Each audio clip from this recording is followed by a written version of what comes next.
Hello explorers and welcome to another video.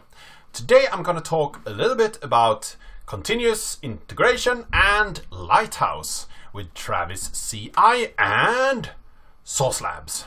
So there's a lot of different components that are going into this little exercise, but what you see on screen is the result. We have actually some tests run on my PR from a push on Travis that all passed, and then I have this Lighthouse that failed because I only have a score of 36 and required is 96, so I'm far from good on this metric.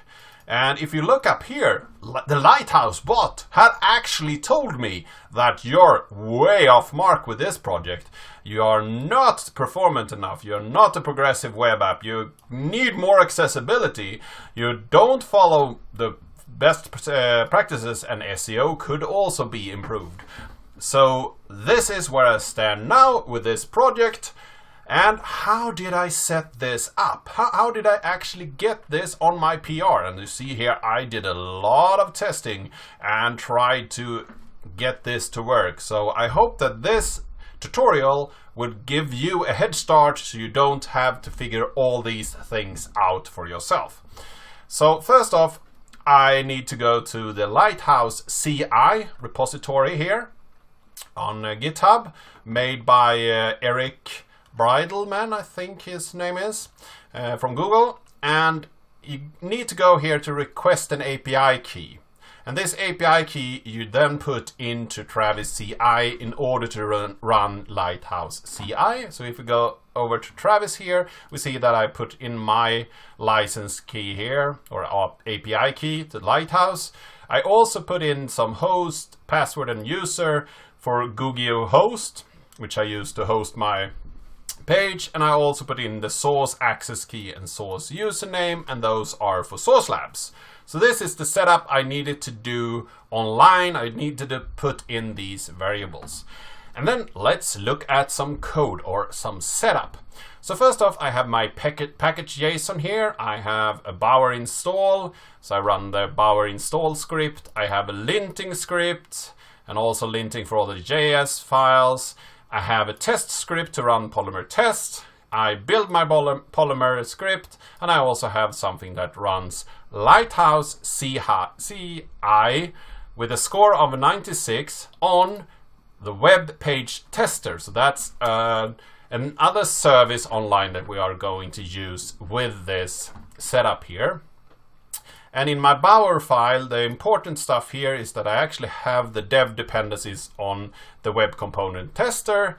I didn't have that for when I started, so I had to add that in. And then this is my Travis file. I say that I need sudo. I run on the trusty distro. I'm not sure if that's important. I needed to use the Node.js language. I want to have at least 9. I think 8 might work as well. But I started off by not configuring this, and I think it ran on 7 then, and that did not work well. I add a stable Chrome, and this is not important if you are running your tests on the web page tester, and if you run your test on SauceLabs, because then they will do that for you. But if you want to run it locally in Travis CI, then you might need to add a stable Chrome. I do a little setup here, so I get the latest repository packages. I pick down the NCFTP, and this I will use to actually deploy my application to my servers. And then I do an npm install, so I have all my packages ready. I do a Bower install, so my Polymer project have all the dependencies it needs to actually be built, packaged, and run. I lint the Polymer project, I test it out, run the test, I build it, and then I deploy it to my Google host, and then I run my Lighthouse script to test it on Google host. And then my deploy script here is also not that interesting. It's looking at Travis and seeing the result. If every test have gone through without any failures. If we have a failure here, it will abort the deployment, and then I do an nc ftp put recursive verbose with the username of Google host user, with the password of Google host pass, to the Google host and to the public HTML directory on Google host. And in this case, I take the built ES5 bundled package that I send over to Google host. So this is all my setup required to actually get this pretty cool technology to work. So when I run this on Tracis, we can go into Tracis and look on the specific project here. And if we look at the log, it set up some exports here. We are expecting that. It installs, and then it runs bower install with all the packages. And then it will go out here and actually run my tests. So it will test everything on SauceLabs. And in this case, I had set up on SauceLabs Windows 10 Chrome, Firefox, Microsoft Edge, Chrome and Firefox on Linux. So Chrome and Firefox on Linux. So I run a multi-platform testing here. And then I build it and I deploy it and run my Lighthouse test.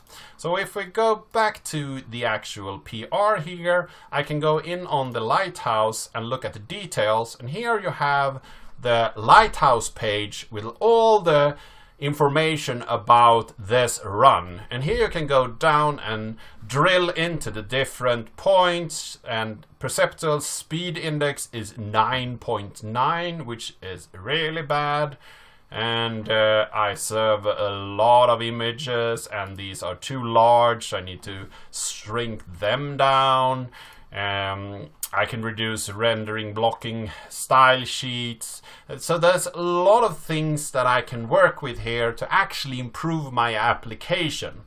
And the fun part with this is that this simply communication that you have here is the application that I used for Star for Life. So this is an open application that is online, uhash, that's IAM, and if you want, you can actually create a PR yourself and try out to improve this score. If you want to test this functionality out and see how it actually works online and see all the different parts working. You can't go into the admin of each of these tools, of course, but you can try to improve the score and look at the Lighthouse test report and dig in and look at the different problems you can have in an application and understand more about the different topics. So I hope that this was interesting. I hope that you are fascinated by that this tool actually exists, that you can set up your own running an environment with Lighthouse as one part of your testing chain with a lot of good information to improve your website. I hope that you learned something today. If you have any questions, please leave them down below in the comment section. And if you like this video, give it a like, share it with your friends and colleagues. And if you haven't subscribed yet, please do that. And I really hope to see you in the next video.